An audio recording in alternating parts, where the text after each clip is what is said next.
नमस्कार विद्यार्थियों, आज की इस वीडियो कक्षा में हम अपठित गद्यांश के बारे में पढ़ेंगे और ये समझेंगे कि अपठित गद्यांश पर आधारित प्रश्नों के उत्तर किस प्रकार हल करने हैं। अपठित का अर्थ है जो पहले ना पढ़ा गया हो। अपठित गद्यांश का अर्थ है जो आपकी पाठ्य पुस्तक में आपने नहीं पढ़ा, जो आपके पाठ्यक्रम में नहीं है। पाठ्यक्रम में मतलब सिलेबस में। तो ऐसा गद्य भाग, गद्य भाग मतलब निबंध या कहानी का भाग जो आपके पाठ्यक्रम में नहीं है।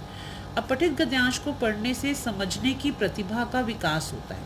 अपठित गद्यांश को जब आप पढ़ते हैं जो आपने पहले नहीं पढ़ा, तो ये प्रश्न क्यों पूछा जाता है आपके पेपर में, आपकी परीक्षा में, इससे पता चलता है कि आपकी जो भाषा है, भाषा आपकी कितनी पकड़ है आपकी भाषा पर।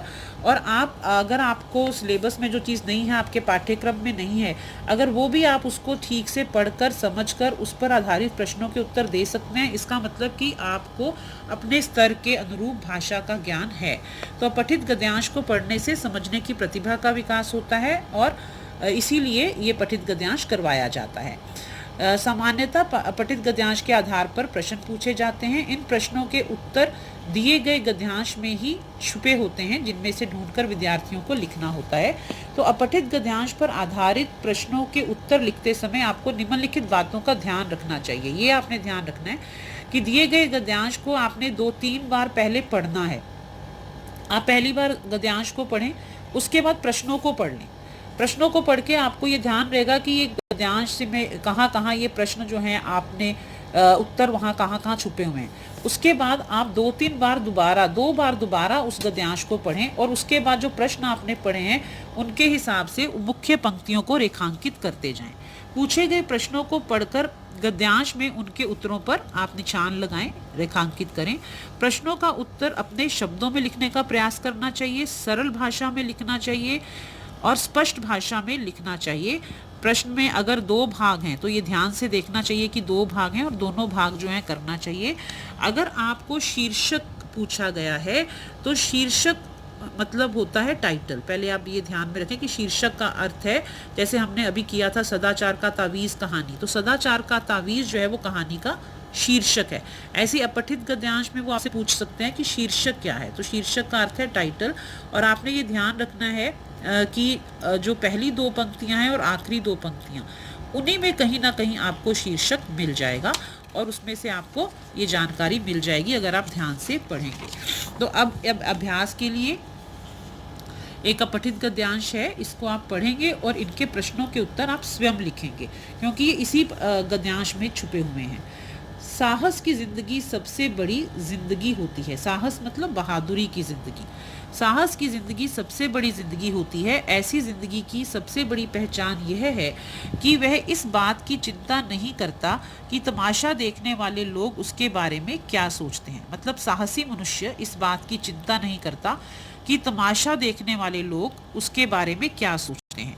जनमत की उपेक्षा करके जीने वाला मनुष्य दुनिया में सबसे बड़ी ताकत होता है। जनमत मतलब लोग उसके बारे में क्या सोचेंगे, जो इस बात पे ध्यान नहीं देता। उपेक्षा करना मतलब जो इस बात पे ध्यान नहीं देता कि अगर कोई किसी ने बहुत बड़ा लक्ष्य रख लिया और लोग कह रहे हैं कि अरे तुम ऐसे कैसे करोगे, तुम यहाँ तक कैसे पहुँचोगे, तो जो व्यक्ति उनकी बातों में आ जाएगा वो अपने लक्ष्य तक नहीं पहुंचेगा।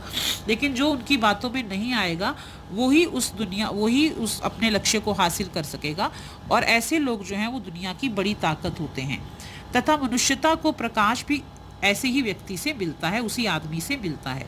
अड़ोस पड़ोस को देखकर चलना कि अगर ये ऐसे कर रहा है तो मैं भी ऐसे करूं, तो ये मतलब कि दूसरों को देखकर अपना लक्ष्य बनाना ये सही नहीं है। अड़ोस पड़ोस को देखकर चलना साधारण जीव का काम है। क्रांति करने वाले लोग मतलब रेवोल्यूशन लाने वाले, कोई बड़ा काम करने वाले जो लोग हैं वो अपने उद्देश्य की तुलना ना तो पड़ोसी के उद्देश्य से करते हैं और ना ही अपनी चाल को ही पड़ोसी की चाल देखकर मध्यम करते हैं। मध्यम करते हैं मतलब कम करते हैं, धीमा करते हैं। मध्यम का अर्थ है धीमा करना या कम करना। तो ये एक छोटा सा अपठित गद्यांश है। अब आपको लेकिन इसमें प्रश्न जो हैं वो सारे ही मिल जाएंगे। 5 प्रश्न इसके बन जाएंगे। सबसे पहले प्रश्न है, 5 की जगह भी हम 6 प्रश्न करेंगे। साहस की ज़िंदगी की सबसे बड़ी पहचान क्या होती है?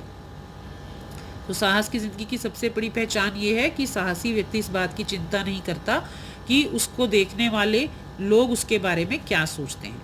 कैसा मनुष्य दुनिया की ताकत होता है? जो जनमत की उपेक्षा करके अपने लक्ष्य की ओर अग्रसर रहता है, ऐसा मनुष्य दुनिया की ताकत होता है। प्रकाश और साधारण शब्द का विलोम शब्द लिखिए। तो प्रकाश अंत का आपको पता है, जैसे अंधकार, और साधारण असाधारण, बस इतनी सी चीज़ है, इसमें ज़्यादा कोई मेहनत नहीं करनी है आपने। साधारण जीव और साहसी व्यक्ति में क्या अंतर होता है? तो ये आपने जैसे इसी में पढ़ा, साधारण जीव जो है वो अड़ोस पड़ोस में देखकर, उनको देखकर उस हिसाब से अपना उद्देश्य निश्चित करते हैं, और साहसी व्यक्ति जो है वो अपने लक्ष्य को खुद निर्धारित करता है और उसको प्राप्त करने का हर प्रयास करता है। मनुष्यता शब्द में से मूल शब्द और प्रत्यय अलग कर करके लिखिए। अब इसमें प्रत्यय जो हैं, जैसे आप इंग्लिश में करते हैं सफिक्स, कि इसमें मूल शब्द क्या है? मूल शब्द है मनुष्य, और इसमें त को आ की मात्रा जो ता है वो है प्रत्यय। तो मनुष्य प्लस ता, मनुष्य जो है वो मूल शब्द है और ता जो है वो प्रत्यय है। उपयुक्त गद्यांश का उचित शीर्षक बताइए। तो उपयुक्त गद्यांश का जो ऊपर पढ़ा हुआ है आपने गद्यांश, उसका उचित शीर्षक क्या होगा? आप बता सकते हैं कि साहस की ज़िंदगी। देखिए मैंने कहा था ना कि पहली आपको एक पंक्ति में पता चल जाएगा या अंतिम वाली पंक्तियों में। तो यहाँ पहली पंक्ति में साहस की ज़िंदगी, साहस की ज़िंदगी इसका उचित शीर्षक है। तो इस प्रकार अगर आप सारे प्रश्नों के उत्तर देंगे, आपको इसमें पूरे अंक मिलेंगे। तो ऐसे ही आपको अपठित गद्यांश आगे आने वाली जो आपका अधिन्यास कार्य है उसमें दिया जाएगा, और उस पर आधारित प्रश्न उत्तर पूछे जाएंगे। तो वो भी आपने इसी तरीके से करने हैं। आशा है आपको ये समझ आ गया होगा। धन्यवाद।